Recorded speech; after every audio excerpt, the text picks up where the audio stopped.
They told her to strip for a standard inspection, laughed as she unzipped her jumpsuit, elbowed each other, whispered filth under their breath. One even raised his phone, pretending to check the time. Then she turned her back. That's when the commander walked in, and everything stopped, because the tattoo on her spine wasn't decoration. It was a classified designation from a unit that wasn't supposed to exist. In an instant, the men who humiliated her weren't laughing anymore. She walked into that hangar like she belonged there, not with swagger or attitude, just with the quiet certainty of someone who'd done this 1,000 times before.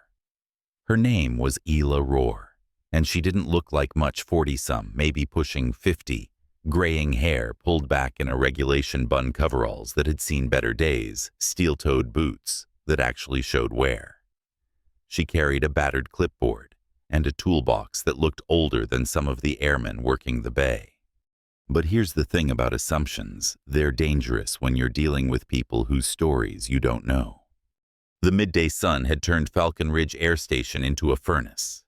Heat waves danced off the tarmac, and inside Hangar 7, the air conditioning struggled against the desert, trying to bake everything in sight. The smell of jet fuel mixed with hot metal, and that particular cocktail of sweat and machinery that every mechanic knows by heart.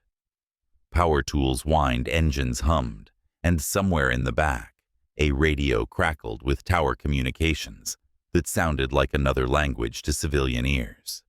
Ela signed in at the duty station with movements that were precise, practiced. Her handwriting was the kind you see from people who filled out forms in sandstorms and signed reports, while mortars fell in the distance, clean block letters, no wasted motion. The duty sergeant, an older NCO with grease under his fingernails and 20 years of aircraft maintenance in his eyes, glanced at her paperwork. Structural assessment on the Blackhawks. That's right. Been a while since we've had someone from your company. Last guy couldn't tell a rotor hub from a landing skid. I'm not the last guy, Ela replied simply. Something in her tone made him look up, the way she stood, the way she spoke. It reminded him of the old-school crew chiefs he'd learned from, the ones who could diagnose engine problems by sound and fix anything with a wrench and some creative language. Well, aircraft's in Bay 7. Pre-flight inspections already done, but feel free to run your own checks. She wasn't trying to be invisible, but she wasn't announcing herself either. Just another contractor doing another job on another Tuesday that felt like every other Tuesday in the military machine.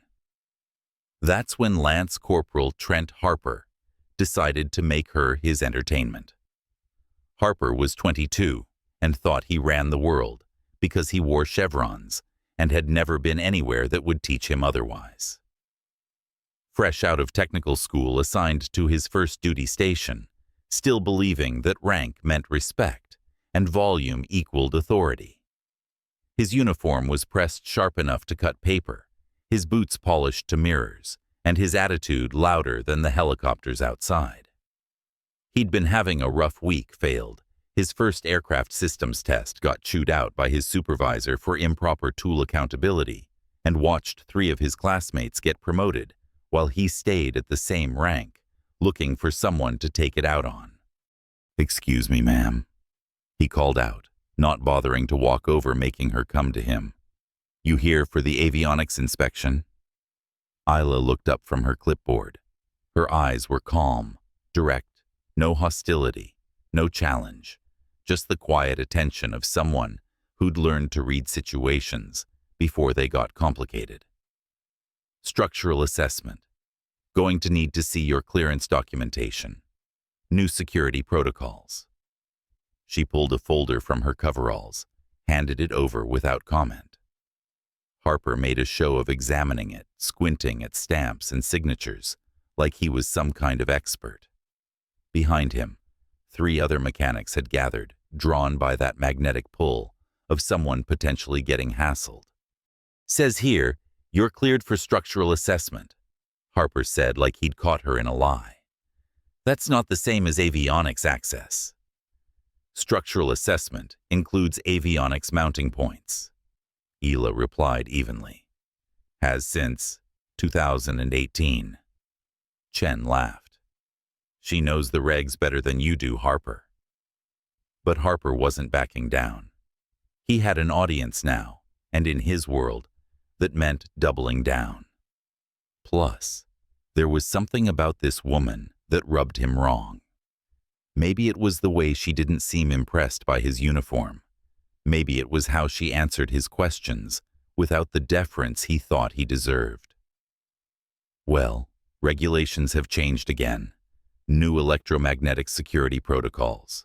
Can't have unauthorized electronics near sensitive equipment. He folded his arms, trying to look official. Going to need you to verify you're not carrying any contraband devices. The duty sergeant looked up from his paperwork. Harper, what the hell are you? I've got this, Sergeant. Chain of command. The sergeant shook his head and went back to his work, but his jaw was tight. He'd seen this before, young NCOs drunk on their first taste of power, making problems where none existed. Hila's expression didn't change. Such as phones recording equipment transmitters, could be sewn into clothing hidden in undergarments. Full compliance check required. The hangar got quieter. Not silent, but quieter. Tools still worked. Engines still hummed, but conversations dropped to murmurs. The kind of shift that happens when people sense something crossing a line. Morrison shifted uncomfortably. Harper, maybe you should let me handle this, specialist. What exactly are you asking me to do? Hila's voice remained level. Strip search top half. Standard procedure for uncleared personnel in restricted areas. That was a lie, and everybody knew it. The duty sergeant's head snapped up, his face darkening. Rodriguez took a step back, suddenly wanting distance from whatever was about to happen. But Harper was banking on her, not knowing the real regulations, or not wanting to cause a scene. Chen pulled out his phone, angling it low. This is going to be good. Put that thing away, Rodriguez hissed, but Chen just grinned. Hila stood there for a long moment, clipboard in her hands, looking at this kid who thought he could humiliate her because she was older, quieter, alone. She could have called for the duty sergeant, could have demanded to speak to a supervisor, could have walked away and let someone else deal with the entitled child playing soldier. Instead, she set the clipboard down on a nearby workbench and started unzipping her coveralls. Jesus, she's actually doing it, Morrison whispered. The fabric parted with the soft whisper of worn cotton, revealing a plain gray t-shirt underneath. No jewelry, no hidden devices, just the practical undergarments of someone who dressed for function, not fashion. She pulled the coveralls down to her waist, tied the sleeves around her hips, and stood there with her arms at her sides. The mechanic stared not with respect or professionalism, but with the ugly curiosity of men who'd found someone they could push around without consequences. Satisfied? She asked. Harper grinned. Turn around. Full inspection. And that's when she turned. The t-shirt was thin, faded from too many washes, and it clung to her back in a way that revealed everything, including the black ink that ran down her spine like a lightning bolt. It wasn't decorative, wasn't art. It was 3 stark elements, burned into skin with military precision, a downward-pointing triangle sharp as a blade. Below it, numbers that looked like coordinates, V03147.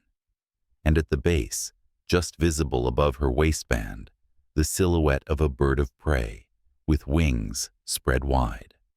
Most of the room didn't know what they were looking at, just some old tattoo from some old service member trying to relive her glory days. Chen was still recording. Check out Granny's stamp. Morrison laughed nervously. Probably got it when she was in the National Guard or something. But Rodriguez, who had grown up in a military family and heard his grandfather's stories about classified operations that never made the papers, felt something cold settle in his stomach, because he'd seen markings like that before in old photos his grandfather showed him before burning them. Unit identifiers for groups that didn't officially exist. That's when Colonel Darius Fenn walked through the hangar doors with 2 senior officers for a routine inspection. The folder in his hand hit the concrete floor with a sharp slap that echoed through the hangar. His escort officers looked at him in confusion, then followed his gaze to the woman standing in her underwear in the middle of their maintenance bay. "Jesus Christ," Fenn whispered, because that triangle wasn't just a tattoo. It was a unit identifier for Task Force Viper, a black operations group that officially never existed. The numbers weren't random. They were a mission code from Afghanistan 2011, an insertion that went so wrong it was classified beyond top secret and buried so deep that even people with clearance weren't supposed to know it happened. And the bird that wasn't decoration either.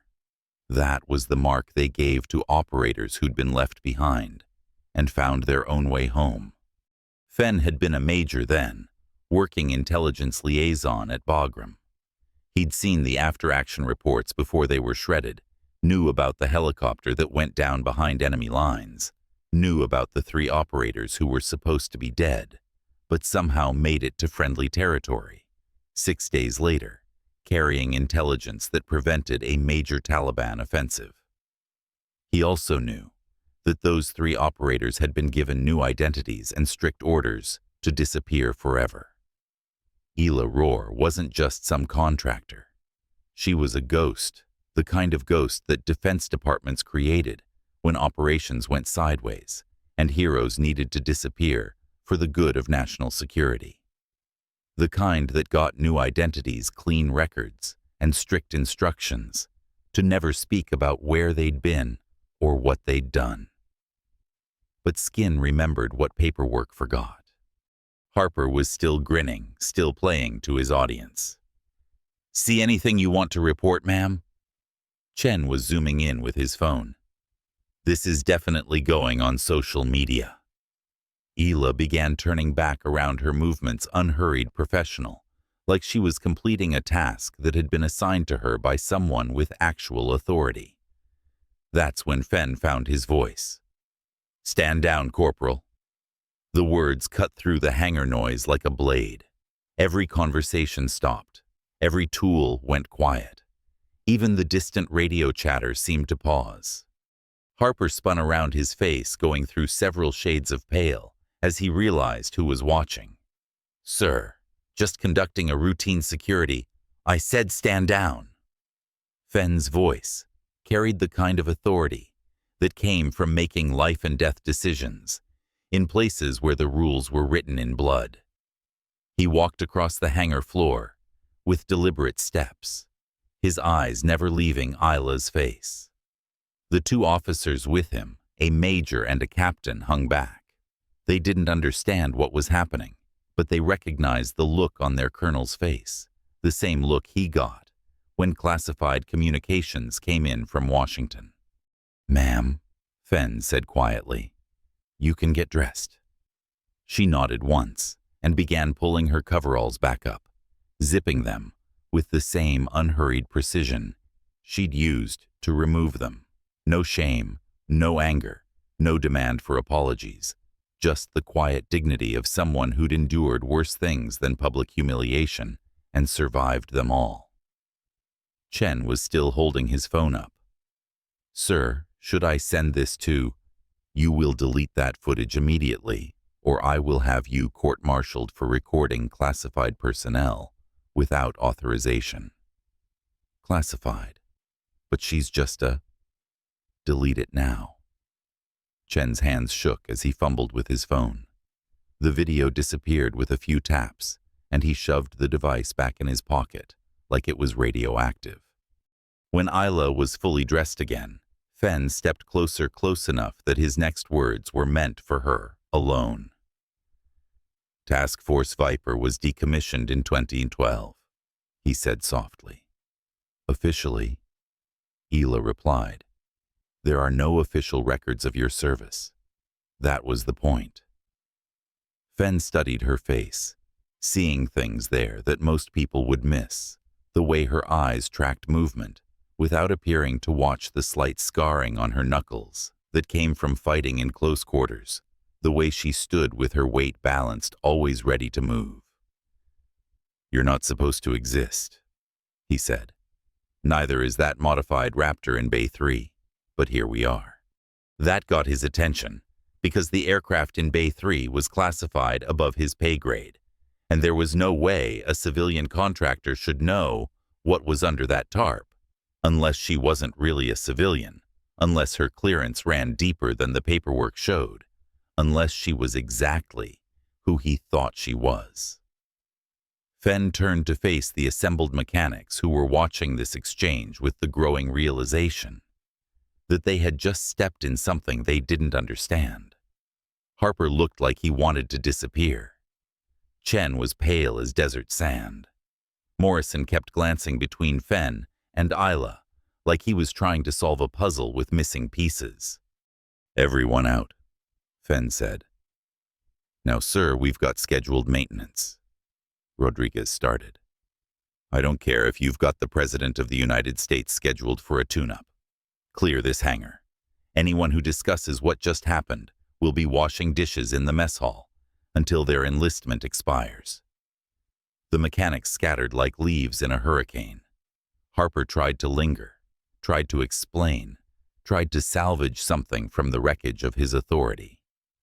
Sir, I was just following protocol new security measures that came down from Corporal Harper. Fen's voice was quiet now, which somehow made it more terrifying. Report to my office at 1400 hours. Bring your supervisor. We're going to have a conversation about what protocol actually means. Harper's face went white. A meeting with the base commander with his supervisor present usually meant one thing: paperwork that followed you for the rest of your career.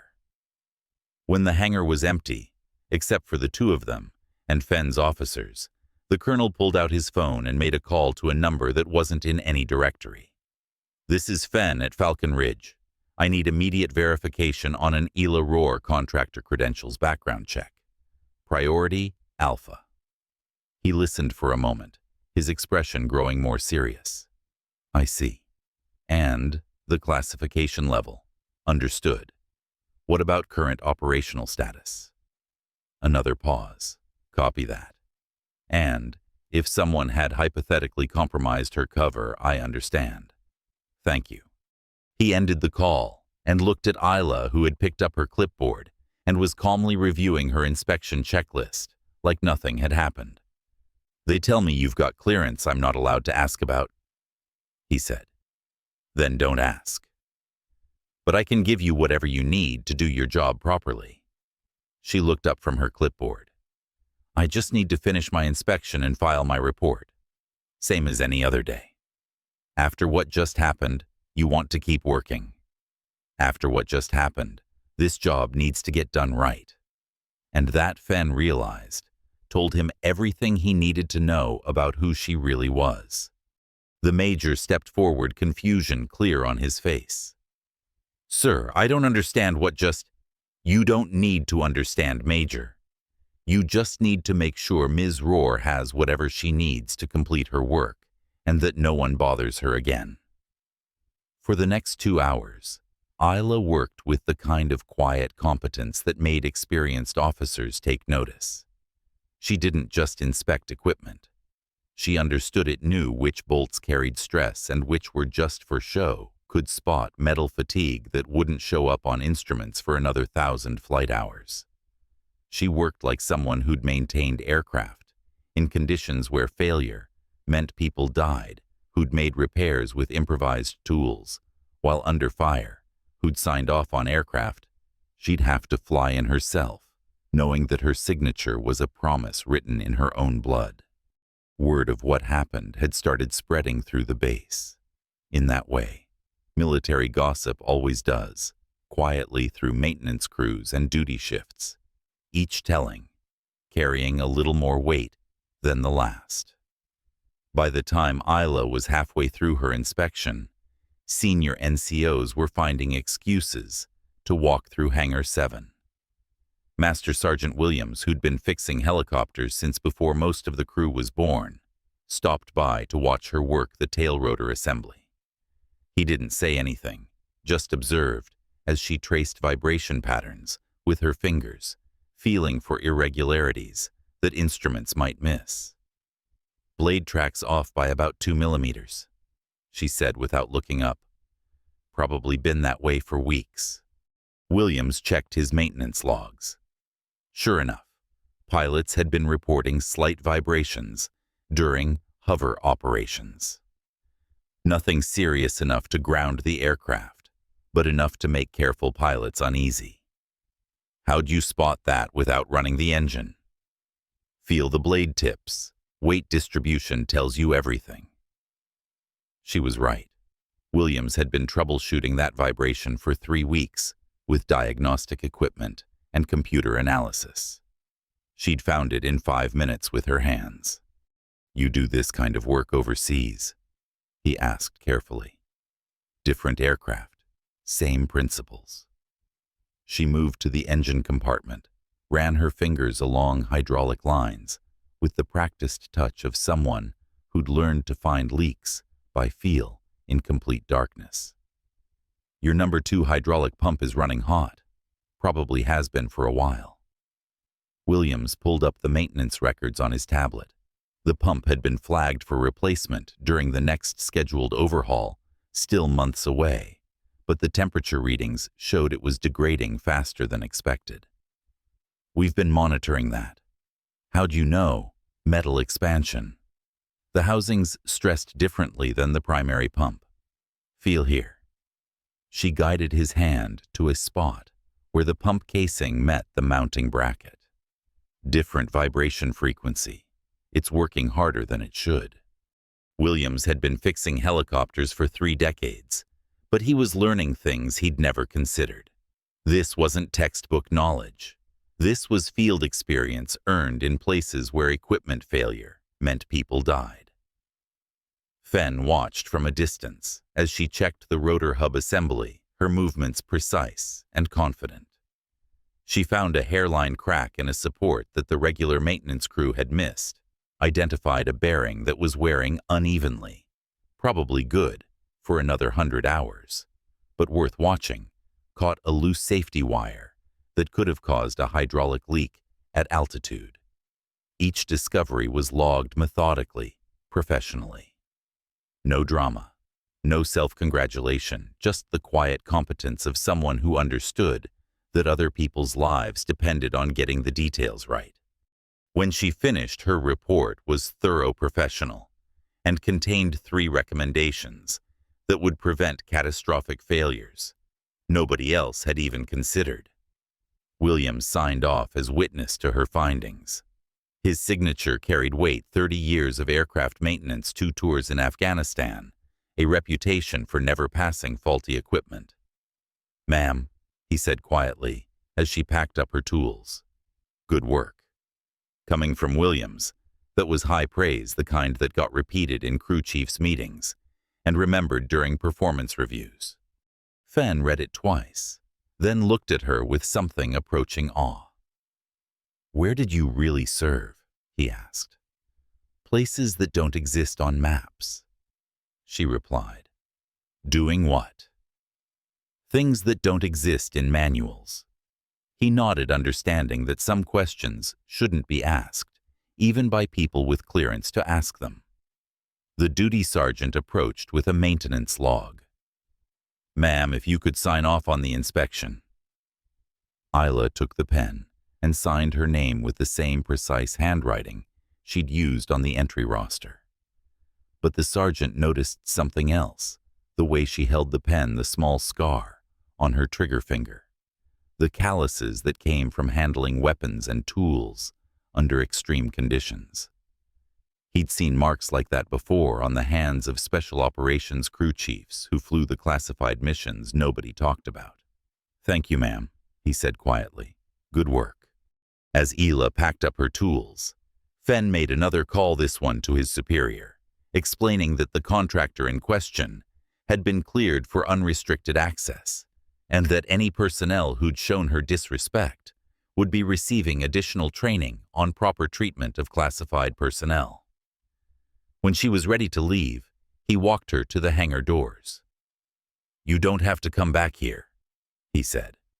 "I can make sure you get assignments that don't involve dealing with kids who don't know any better." Hila shouldered her toolbox and looked back at the hangar where she'd been humiliated, stripped and mocked. "I'll be back next month for the follow-up inspection," she said. "Why?" She was quiet for a moment, looking out at the flight line where young pilots were pre-flighting their aircraft, trusting their lives to equipment maintained by people they'd never meet. Because those kids need to learn that the quiet ones have stories too, and sometimes those stories matter more than the loud ones. She walked out into the desert heat, her footsteps steady on the concrete apron. Behind her, the hangar returned to its normal rhythms of maintenance and preparation. But something had changed in that space, something that would ripple through conversations and memories for years to come. At 1400 hours, Lance Corporal Harper stood outside Colonel Fenn's office, his dress uniform perfect, but his hands shaking slightly. His supervisor, Technical Sergeant Mills, waited beside him with the kind of expression that said, this conversation wasn't going to go well for anyone. "Just remember," Mills said quietly, "tell the truth. Don't try to justify it." The door opened. Fenn's aide gestured them in. The meeting lasted 20 minutes. When Harper emerged, his face was pale, and his career trajectory had changed significantly. Extra duty for 6 weeks mandatory training on treatment of personnel with classified backgrounds, a letter of reprimand in his permanent file, and a recommendation that he spend some time thinking about what leadership actually meant. But the real consequences were already spreading through the base. By evening, Chow, every crew chief and maintenance supervisor had heard some version of what happened in Hangar 7. The story varied in details, but the core remained consistent.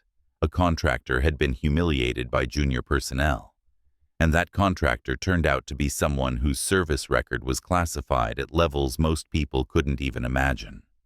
Master Sergeant Williams found Harper in the enlisted club that night staring into a beer. He wasn't drinking. "Mind if I sit?" Harper shrugged. Williams settled into the chair across from him. "You know what you did today, son?" "Everyone keeps asking me that." "Because everyone wants to make sure you understand. That woman you embarrassed, she's the kind of person this whole base exists to support, the kind who does the jobs that let the rest of us sleep at night." Harper looked up. "How do you know?" 30 years in this business.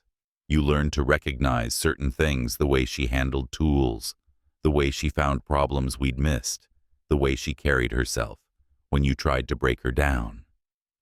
Williams paused. But mostly it was the way Colonel Fenn reacted. I've never seen him look like that before. Harper was quiet for a moment. What should I have done? Asked questions before making assumptions. Treated her with the respect you'd want if you were in her position. Remembered that the uniform is supposed to mean something. Rodriguez found Harper later standing at a window, overlooking the flight line, where the night shift was prepping aircraft for morning operations. "You know what you did right," Rodriguez said quietly. "Everyone's been telling me." "Good. Because my grandfather served in Vietnam, worked intelligence. He told me about people like her, the ones who did the jobs that never happened in places we never were, against enemies we never fought." Rodriguez paused, watching the ground crews work under the floodlights. He said you could always spot them, the way they moved, the way they watched everything, without seeming to the way they carried themselves, like they'd been through hell and come out the other side. Harper said nothing. You humiliated a war hero today, someone who probably saved more lives than you'll ever know. And you did it because you thought she was weak. How was I supposed to know? That's the point. You don't know who you're dealing with until you take the time to find out. And by then, it might be too late to make a first impression. The desert wind caught the edge of Hila's collar as she reached the gate, lifting it just enough to reveal the top edge of that triangle tattoo. The guard who processed her exit was a senior sergeant, 30 years in service, who had seen enough classified operations to recognize certain kinds of ink when he saw it. He didn't ask questions, just nodded respectfully and handed back her credentials. Have a good day, ma'am. You too, Sergeant. In the scorching heat of Falcon Ridge Air Station, Hila Roar's unassuming presence in Hangar 7 unveils a profound life lesson. True strength lies in quiet resilience, and assumptions can blind us to the heroes among us. Mocked and humiliated by young airmen who saw only her graying hair and worn coveralls, Hila faced a degrading strip search with unshakable dignity. When she turned, revealing a tattooed spine marked with the classified insignia of Task Force Viper, a Black Ops unit that officially never existed, the room fell silent. Her ink etched with a mission code from a doomed 2011 operation in Afghanistan, and the symbol of a survivor who defied death exposed her as a ghost of valor, a warrior who saved lives under fire and was erased for it. Colonel Fenn's stunned recognition halted the mockery, sparking a ripple of accountability that transformed the base's culture. Hila's story pierces the heart, evoking the sting of injustice and the awe of her steadfast resolve. It teaches us never to judge by appearances, for the quietest among us may carry the weight of unspoken sacrifices. Her meticulous work spotting flaws others missed reminds us that excellence doesn't shout, it delivers. In a world quick to belittle the unassuming Hila's triumph, urges us to look deeper, to honor the unseen battles others fight, and to challenge our own biases with humility. Her scars hidden beneath ink whisper of courage that outlives humiliation, inspiring us to rise above cruelty with purpose. Have you ever misjudged someone only to discover their hidden strength? Share your stories in the comments. I read everyone, and they connect us all. If Hila's tale of silent heroism moves you, smash that subscribe button and join our community for more stories of unsung warriors. Your support keeps their legacies alive. Let's uncover the quiet heroes together.